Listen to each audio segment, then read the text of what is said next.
নমস্কার। আজকে আমরা বিড়াল প্রবন্ধের এমসিকিউ নিয়ে আলোচনা করব।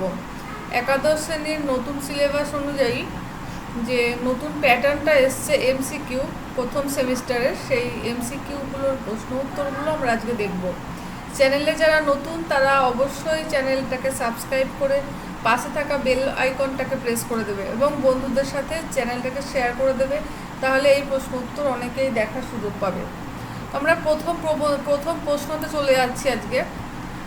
বঙ্কিমচন্দ্র চট্টোপাধ্যায়ের সাহিত্য চর্চা শুরু হয় কিসের মাধ্যমে?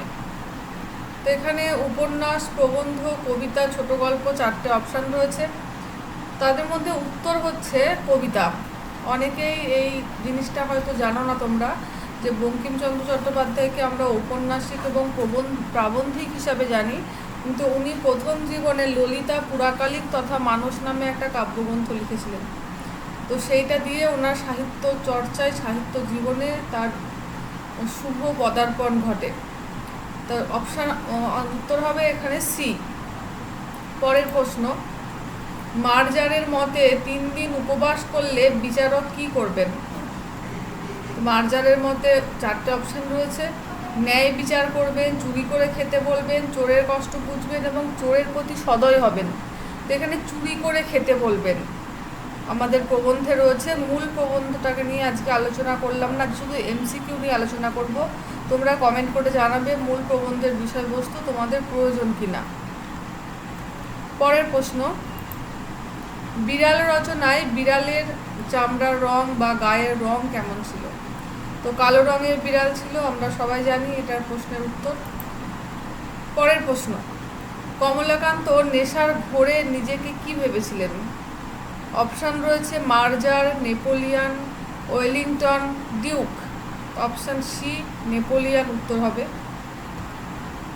পরের প্রশ্ন, কমলাকান্ত রচনাটি কটি ভাগে বিভক্ত? কমলাকান্ত রচনায় 3টে অংশ রয়েছে। পরের প্রশ্ন, ওয়াটারলু যুদ্ধ কত খ্রিস্টাব্দে সংগঠিত হয়? 1815 খ্রিস্টাব্দে সংগঠিত হয় ওয়াটারলু যুদ্ধ। পরের প্রশ্ন, নেপোলিয়ান বোনাপার্ট কত সালে জন্মগ্রহণ করেন? 1779 সালে জন্মগ্রহণ করেছিলেন নেপোলিয়ান বোনাপার্ট। পরের প্রশ্ন, চক্ষু চাহিয়া ভালো করিয়া দেখিলাম যে ওয়েলিংটন নহে, একটি ক্ষুদ্র মার্জার। এখানে মার্জার আসলে কি? মার্জার হচ্ছে বিড়াল। পরের প্রশ্ন, দুধ খেয়ে ফেলার পর কমলাকান্ত বিড়ালের ওপর রাগ করতে পারেনি কেন?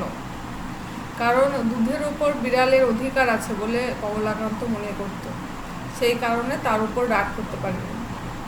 আজকে এই 10টা 11টা প্রশ্ন নিয়েই আমরা আলোচনা করলাম এই ভিডিওতে। দেখা হচ্ছে পরের ভিডিওতে। সবাই ভালো থেকো। থ্যাংক ইউ সবাইকে।